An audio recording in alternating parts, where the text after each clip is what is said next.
Bon les amis, je vais vous donner des petites nouvelles de l'intégration des poulets avec le groupe plus âgé qui est à droite. Donc je vous mets dans le i la vidéo de la rencontre qui est assez longue mais où on voit en fait les deux groupes se rencontrer et que bon, c'est un peu tendu, c'était un peu tendu. Et c'est toujours un peu tendu, là ça fait une semaine, ça fait un peu plus d'une semaine que ils font un clos commun. Ils dorment pas ensemble, mais ils font un clos commun la journée. Ça se passe plutôt bien. Du coup, les poules de l'ancienne génération ne calculent plus trop les nouveaux, alors qu'au début, c'était assez agressive. Là, ça va, les laisse s'approcher d'elle. Par contre, bon, c'est le petit gris qui est fou du cucu. Il a envie de cocher, là.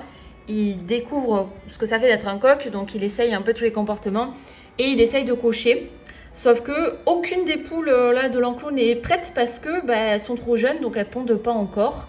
Et à partir du moment où une poule ne pond pas, elle va pas vouloir que le mâle la coche parce que ça sert à rien, elle n'a pas encore fait ses œufs. Donc elle va fuir. Alors que dès qu'elle va commencer à pondre, normalement elle va commencer à accepter le coq et donc à s'accroupir là quand le coq vient. Sauf que là, il y a personne qui veut et lui il sait pas comment on fait. Il découvre, il ne sait pas s'il faut qu'il les poursuive, s'il faut qu'il attende, il ne connaît pas les signaux puisqu'il est tout jeune. Il vient tout juste d'avoir les hormones qui s'éveillent, donc il apprend. Franchement, ça va. Il y a des moments où il a vraiment le feu aux fesses, il se met à poursuivre tout le monde pour essayer de cocher quiconque passe devant lui, même un jeune coq parmi le groupe à gauche. Il y a 4 coqs, je les ai encore gardés parce qu'ils ne chantent pas, donc je laisse grandir tranquille. Et ça lui arrive, s'il y a un coq qui passe à côté de lui, il va essayer de le cocher. Enfin, n'importe qui passe à côté de lui, il va essayer de le cocher. Donc c'est un petit peu tendu pour du coup les poulettes et même du coup les poulets à gauche là qui sont un peu stressés du petit gris qui des fois arrive en trompe sur eux pour essayer de cocher. Mais ça va, il le fait, il y a des moments où il va le faire, pendant 10 minutes il va essayer de choper quelqu'un, de poursuivre pour essayer de cocher. Et après pendant toute la journée il est calme, vous voyez il est à la gamelle. Donc il se met à côté de la gamelle et il glousse pour faire venir tout le monde pour qu'ils viennent manger. Sinon, il est, à part essayer de cocher, il n'est pas du tout agressif envers quiconque, il tape jamais sur la tête ou quoi. C'est un très bon coq au niveau de la nourriture. Quand je viens donner des friandises, il se met derrière les poulettes et il surveille, mais il mange pas. Il veut pas manger les friandises que je donne.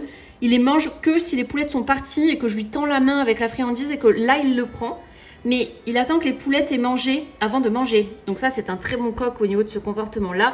Et quand je lui donne les friandises, sinon, il prend la friandise, il la lâche et il glousse. Et il appelle les poulettes pour que... Ah là, il y a une poulette de l'ancienne génération qui est venue là et du coup, ça les a fait fuir. Mais voilà, ils prennent un peu en assurance. Mais vous voyez, les brahmas sont énormes. Hein. Les brahmas sont plus grosses que le petit gris. Le coq brahma est plus gros aussi. Hein. Mais ils ont peur. Et froussard, le favrol aussi, le coq favrol là, il est beaucoup plus gros que le petit gris. Mais ils ont peur. Ils ont peur, c'est des gros froussards dans leur tête. Voilà, il y a la poule Sussex qui se rebelle un peu et qui... Ça lui est arrivé d'attaquer les poules d'ancienne génération. Donc elle se défend, mais après elle part en courant quoi. Elle stresse vite. Et voilà. Et là c'est les poulettes d'ancienne génération qui se poursuivent et qui s'amusent et qui sautent. Voilà, donc du coup je ne vous ai même pas expliqué pour ceux qui suivent, hein, mais j'ai déplacé l'enclos. Donc normalement ils étaient là, les poulets que je suis en train de faire intégrer. Et je les ai déplacés là-bas, donc avec leur poulailler mobile, pour libérer la place, donc ce grand enclos-là, là devant, qui est plus petit que l'enclos qui est derrière, pour y mettre les petits poussins qui sont là-bas, et qui sont 28, et qui commencent à être à l'étroit, là, dans le truc réagit. Donc là, ils vont récupérer ce grand enclos, ils vont être super contents. Et donc voilà, il fallait que je libère la place, sauf qu'à la base, moi, mes plans, c'était que ce poulailler mobile-là, je le récupère pour les petits, là, qui vont venir ici. Et donc de laisser l'enclos mobile là, parce qu'il était là avant qu'on le mette là-bas derrière. Sauf que là, les petits poulets qui sont pourtant plus gros que l'ancienne génération sont toujours hyper froussards face du coup aux poules dominantes d'ancienne génération et face aux petits gris. Donc je n'ai pas envie de les fourrer dans le poulailler, le grand poulailler qui est là, hein, qui est vraiment très grand. Là, ils sont à l'étroit dans leur petit poulailler mobile, mais il serait mieux, ils seraient plus à l'aise dans le grand poulailler, sauf que dans le grand poulailler, il y a les vieux. Je dis vieux, hein, mais ils sont très jeunes, hein, ils ont 4 mois. Il y a l'ancienne génération dedans et ils en ont peur. Donc moi, j'avais pas envie de les fourrer dedans en mode démerdez-vous, voilà. Donc déjà, j'attends de recevoir une caméra pour observer l'intérieur du poulailler, déjà de 1.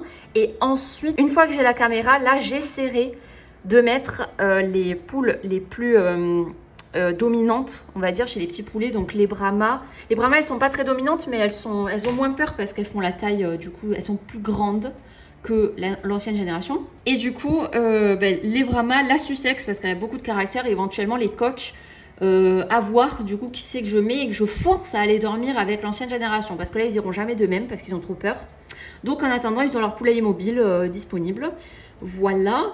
Et donc ce week-end, mon conjoint doit me construire un autre du coup poulailler mobile comme ça pour du coup accueillir les petits poussins là qui vont aller dormir, vivre ici, dans cet enclos là. Voilà, c'est compliqué. Hein. Et vous voyez d'ailleurs que ma pelouse est jaune. Pourquoi elle est jaune? Parce qu'il n'a pas plu depuis 1 mois et demi et qu'il fait 37 tous les après-midi, sachant que moi je suis en Pays de la Loire, hein, donc c'est proche de la Bretagne. Normalement il pleut, tout l'été il pleut, hein. Il fait maximum, il fait 29, 30, quelques jours de l'été. Là il fait 37 tous les jours pendant 2 semaines là je crois. Et il n'y a pas plu depuis 2 mois, quoi. C'est une catastrophe. C'est une catastrophe. Donc forcément, j'ai du foin par terre, là. J'ai de la paille parce que il pleut pas. J'arrose un petit peu. J'arrose notamment cette zone où ils étaient, les poulets étaient là. Il y a 2 semaines, ils étaient là depuis longtemps. Donc vu que c'est juste à côté du tuyau d'arrosoir, le soir, quand il fait frais... Enfin, le soir, quand il fait frais... Non, il fait jamais frais. Hein, mais le soir, quand il fait moins chaud, quand il fait 29 à 23 heures au lieu de 37, bon, j'arrose un peu. Mais ça fait rien parce que le sol il est sec, il est craquelé. En fait, l'eau que je mets, elle se fait absorber direct et ça remplit pas les réserves du sol, quoi. Le sol est à sec et voilà, c'est nul. Voilà. Donc heureusement, les poules, les poulets, là, ils grattent pas à m'arracher l'herbe. Hein. L'herbe, elle reste jaune, mais elle est là, elle reste. Ils n'arrivent pas à me faire des trous, ils me font pas des trous et tout, donc ça va. Mais purée, qu'est-ce que j'ai hâte que ça reverdisse parce qu'il y avait des trèfles partout, forcément ils ont cramé. Alors que eux ils adorent manger des trèfles, donc il n'y en a quasi plus. Il y a quelques mauvaises herbes qui tiennent et ils les mangent, ils aiment bien. Mais voilà, hein, c'est nul. Hein, Voilà. Donc ça là, le transfert, on l'a fait hier soir. Donc voilà, ça se passe bien. Ça m'inquiétait pas trop de les mettre dans le grand enclos en termes de promiscuité parce que ça veut dire qu'avant ils avaient le grand enclos plus le petit enclos, ils pouvaient aller dans les deux. Mais ils passaient leur vie dans le petit enclos, tous là, l'ancienne génération et la nouvelle génération, ils étaient tous là, collés en fait. Alors qu'ils se supportent pas, hein, mais ils se collent quand même. Hein. Et du coup, je me suis dit, bon, si je les passe dans le grand enclos, ça va les forcer à avoir une surface un peu plus grande. Et du coup, là, ça se passe bien. Franchement, ça se passe bien. Mais ils ne se mixent pas. À part quand je donne à manger, quand je donne des friandises, des verres, des œufs ou quoi, là ils viennent et ils s'approchent un peu plus les uns des autres parce qu'ils sont occupés à manger. Le reste du temps, ils ne se mixent pas. Voilà, je pense qu'ils commenceront à se mixer certainement quand les poulettes de la nouvelle génération auront envie de pondre parce que du coup, elles vont prendre en assurance, elles vont prendre en caractère et aussi elles vont accepter le petit gris parce qu'elles vont accepter de se faire cocher vu qu'elles pondent. Et donc là, vu que le petit gris va être accepté, il va faire un lien entre les deux groupes en fait. Parce que là, pour l'instant, il reste qu'avec les anciens parce qu'il ne se fait pas accepter par le nouveau groupe. Le nouveau groupe fuit. Quand... je vais voir ce qu'elle fait, la poulette azur. Elle a l'air d'avoir vu quelque chose. Oui, il ne se fait pas accepter, donc quand il va les voir, il fuit. Tous, ils fuient. Donc le petit gris, il veut être aimé par le nouveau groupe. Il veut aller se coller à eux. Il les appelle pour venir manger et tout, mais ils ne viennent pas. Et dès qu'ils s'approchent d'eux, ils fuient. Voilà, mais c'est aussi parce que c'est un gros lourdingue qui veut tout le temps cocher. Donc en fait, quand il va les voir en courant pour les choper, pour cocher, eux après ils se disent mais c'est un fou. Donc ils ont peur. Donc quand lui après il s'approche tranquillement pour les faire venir en fait pour qu'ils viennent manger, ils ont peur de lui donc ils viennent pas. Donc lui il est en mode mais pourquoi ils viennent pas? Je les appelle à manger, je les appelle pour venir manger et tout. Et il se dit mais pourquoi ils viennent pas et tout? Il a l'air déçu, personne ne vient. Bah oui mais c'est parce qu'il leur fait peur le reste du temps. Donc bon, il apprend à être un coq. Donc moi ça m'inquiétait le fait que il se jette sur les poulettes pour essayer de les choper au cou et essayer de les cocher. Mais en même temps il n'a jamais eu de poule qui s'est accroupie devant lui pour accepter la coche. Donc lui il ne sait pas que c'est possible qu'une poule s'accroupisse. Hein. Donc ça veut dire qu'une fois qu'il aura compris que il faut cocher quand la poule elle s'accroupit devant parce que c'est beaucoup plus simple, elle ne s'enfuit pas et ça se fait en 2 secondes. Il va se dire bon je vais attendre que les poules s'accroupissent. Hein, parce que là pour l'instant le pauvre il a envie de cocher mais personne ne veut de lui, personne ne veut le laisser cocher. Donc... Voilà, sachant que les poules de sa génération ont le même âge que lui, hein, mais elles sont en retard par rapport à lui. Lui, je trouve qu'il est assez précoce comme coq. Il a chanté assez tôt, il s'est mis à faire du coup tous les comportements de coq assez tôt quand même, je trouve. Donc il est un peu précoce, alors que les poulettes elles prennent leur temps là. Hein. La poulette azur n'a toujours pas pondu. Voilà, même si elle a une crête énorme, absolument énorme, elle a poussé d'un coup. Elle avait une toute petite crête. 3 jours plus tard, elle avait une crête énorme rouge là. Donc normalement, ça veut dire que ça y est, elle a les hormones qui la travaillent. Donc je pense que... Elle devrait bientôt pondre. incessamment sous peu, n'est-ce pas? J'attends. Et le petit gris attend aussi parce que potentiellement, si elle pond, ça va être la toute première poulette qui va accepter d'être cochée par lui. Et sachant qu'en plus, ils s'entendent bien, ils sont souvent ensemble. Voilà, je pense qu'il va s'amuser, il va en faire avoir une femme. Peut-être que ça va le laisser, ça va faire en sorte qu'il soit moins frustré, qu'il laisse tranquille les petits. Voilà, voilà. Donc c'est très stressant parce que moi j'adorerais que tout se passe bien, qu'ils se mixent et que voilà, ils soient ensemble et tout. Mais non, hein, c'est vraiment long. Je pense que ça va prendre plusieurs mois. Mais là, il n'y a pas de souci. Chacun dort chez soi. Donc la journée, il faut qu'ils s'évitent. Il faut qu'ils apprennent à vivre ensemble la journée.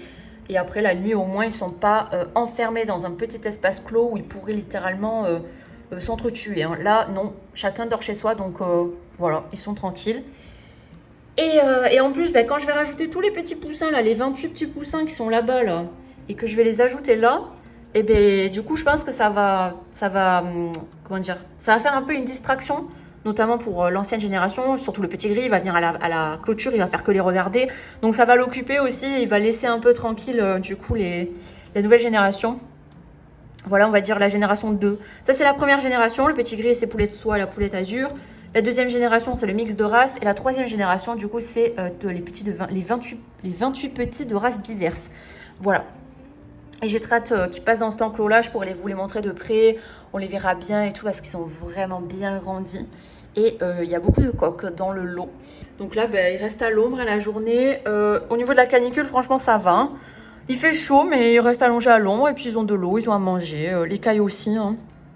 Et voilà, personne n'est en détresse, j'ai pas eu de décès, hein, donc ça va, ils se gèrent et ils attendent que le soleil dégage et pour qu'il fasse plus frais le soir là. Et voilà, je vais te donner les petites news. Et après, je ferai une vidéo dédiée au fait que eux, je les transfère là et qu'on leur ouvre et qu'ils vont découvrir le grand enclos et qu'on va découvrir aussi comment vont réagir donc la génération 1 et la génération 2 quand ils vont voir la génération 3 qui va être collée à eux dans l'enclos. Ah oui, et ce que je voulais dire aussi, c'est que intégrer des groupes de poules, c'est tellement plus difficile et stressant que d'intégrer des groupes de cailles. Hein. Vraiment, là j'ai découvert à quel point les poules peuvent être rancunières entre guillemets, dans le sens où non, elle ne veut pas que le petit s'approche. Dès que le petit va s'approcher, elle va le taper et tout, mais vraiment, ils ne veulent pas se mixer. Alors que la génération 2, donc ceux qui sont en tas là-bas, là la soie elle s'approche. Hein. Je l'ai à l'œil parce qu'elle est assez mauvaise. Là, elle va peut-être les taper. Hein. Elle se méfie. Se méfie parce que quand la Brahma se lève, il y a Godzilla qui se lève et là, elle se dit ah, je vais peut-être me calmer. Hein. Oui, c'est bien. Voilà, donc non, ils sont en mode je veux pas qu'ils m'approchent. Les petits, ils m'approcheront pas et ils sont assez agressifs. Alors que les cailles, quand je mets la nouvelle génération de cailles, quand je l'intègre à l'ancienne, peut-être qu'ils vont se prendre quelques petits coups de bec la première heure et après c'est fini, hein, ils sont intégrés, voilà.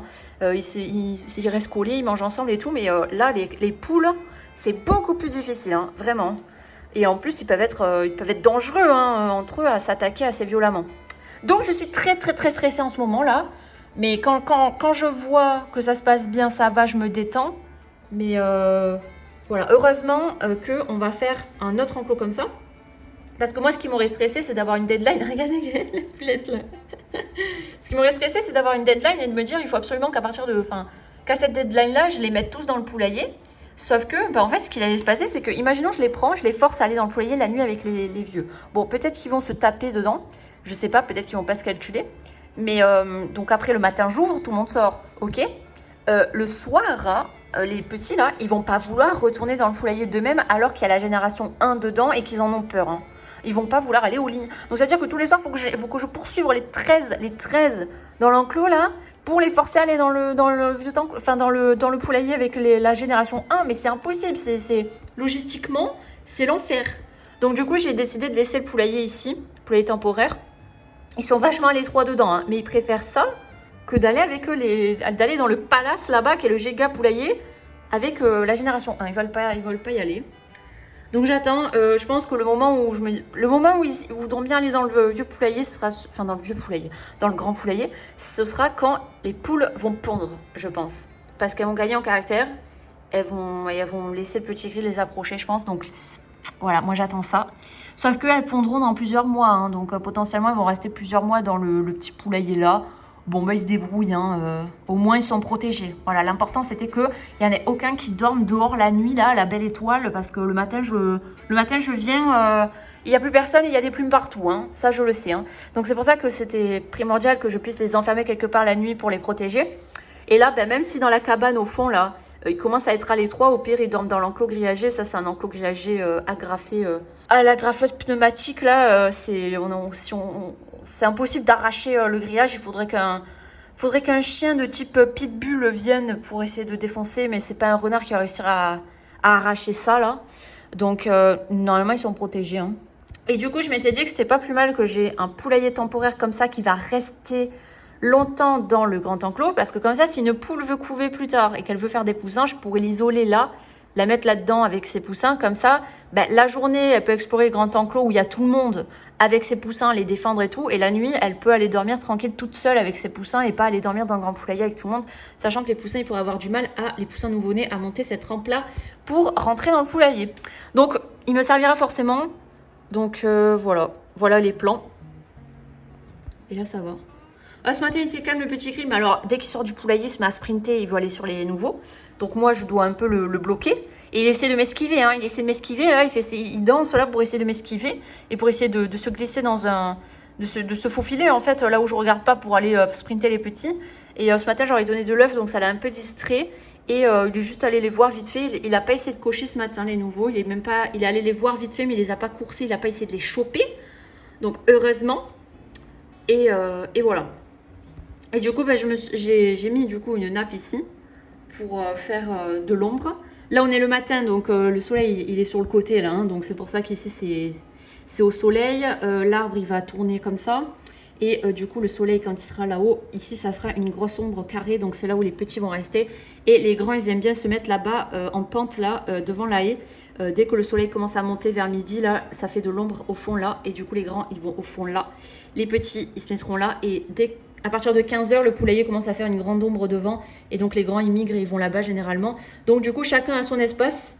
Et voilà, ils pourront vivre comme ça indéfiniment, hein, jusqu'à ce qu'ils acceptent de se mixer. Voilà, parce qu'en plus, tout ça, là, parce que vous voyez, là, dans ces petits poussins, là, il y a des poules que je vais garder. Sauf que là, je vois le bordel que c'est d'intégrer des groupes. Donc déjà, là, les petits poussins, ils ont 1 mois. À partir de 1 mois, ils vont déjà être à côté des grands. Et là, ils vont rester très longtemps hein, dans ce petit enclos-là. Vu que j'ai dit que je comptais pas refaire de poussins, en tout cas pas cet été, et ben pendant tout l'été, les 28, là, ils vont rester que dans cet enclos-là. Et idéalement, j'ouvrirai et je les ferai se rencontrer que quand les poules seront sur le point de pondre. Hein. Comme ça, je sais qu'au niveau caractère, elles vont être beaucoup plus affirmées. Au niveau taille, bon, ben là, il y a des brahmas, elles vont être énormes. Voilà, je pense que ça se passera mieux. Et après, ben, il faudrait que lorsque les petits poussins, là, les 28 poussins sont là et ont l'âge requis pour rejoindre les grands, il faudrait que la génération 2, donc les petits qui sont là, enfin les petits, les jeunes, il faut qu'ils aient libéré ce poulailler temporaire et qu'ils soient enfin dans le grand poulailler avec la génération 1 pour que je récupère ce poulailler-là et que je laisse les petites poulettes qui auront grandi ici, donc du groupe là-bas, qu'elles puissent rejoindre ce poulailler temporaire parce que pareil, elles vont avoir peur des vieux, donc elles vont pas vouloir aller dans le poulailler. Enfin bref, c'est le bordel. Franchement, je trouve que les cailles, c'est beaucoup plus simple à gérer au niveau de l'intégration des groupes que les poules. Hein. Les poules, c'est vraiment, vraiment difficile. Hein. Alors que là, elles sont jeunes, elles pondent même pas. J'imagine pas ce que ça fait d'intégrer des jeunes avec des poules adultes avec un fort caractère qui pondent et tout. Là, ça reste quand même des jeunes, hein, la génération 1, mais voilà le caractère qu'ils ont. Hein. Ouh, même les soies qui sont réputées, oh, les soies sont trop mignonnes et tout. Pas tant, hein, pas tant. Elles sont mignonnes envers l'humain, mais envers les autres, pas forcément, hein, pas forcément. Mais sinon, le petit gris, moi, je suis très satisfaite. Comme je vous ai dit, c'est un gentleman au niveau de la bouffe. Il appelle les poulettes et tout. Après, il essaie de cocher, mais il essaie pas trop, hein, parce qu'il a le feu au cul. Franchement, il pourrait être insupportable. Il se retient quand même, ça va. Franchement, ça pourrait être pire. Et surtout, il ne chante pas. Il ne chante pas. Il chante que le matin tôt dans le poulailler. Dès que j'ouvre le poulailler, il ne chante plus de la journée jusqu'au lendemain. Donc, il fait aucun bruit. Si ça, c'est pas magnifique, pour les voisins, en fait, qu'il ne chante jamais, c'est incroyable. Donc, j'espère qu'il va rester comme ça. Mais il est tellement occupé à s'occuper des poulettes, en fait, à les regarder, à les observer, à venir parader, à leur trouver de la nourriture et tout, qu'il passe son temps à faire ça. Il passe pas son temps à se percher et à chanter. C'est pas du tout sa priorité. Lui, il veut interagir avec les poulettes, quoi. C'est son objectif numéro 1. C'est pas de chanter. Voilà, alors bien sûr, si les petits coqs, là, ils se mettent à chanter, je pense que ça va pousser le petit gris à chanter. Donc c'est pour ça que je surveille bien. Dès que les petits coqs se mettront à chanter, je m'en séparerai pour pas que le petit gris, ça le motive à faire que chanter. Je pense que s'il est le seul coq, qu'il a plein de poulettes, il va en avoir au moins 15 des poulettes, hein, pour lui tout seul. Hein. Il va être tellement occupé à s'occuper des poulettes, et il n'aura pas de rival, qu'il n'aura pas de raison de chanter à tue-tête, quoi. Donc voilà, donc je suis très contente.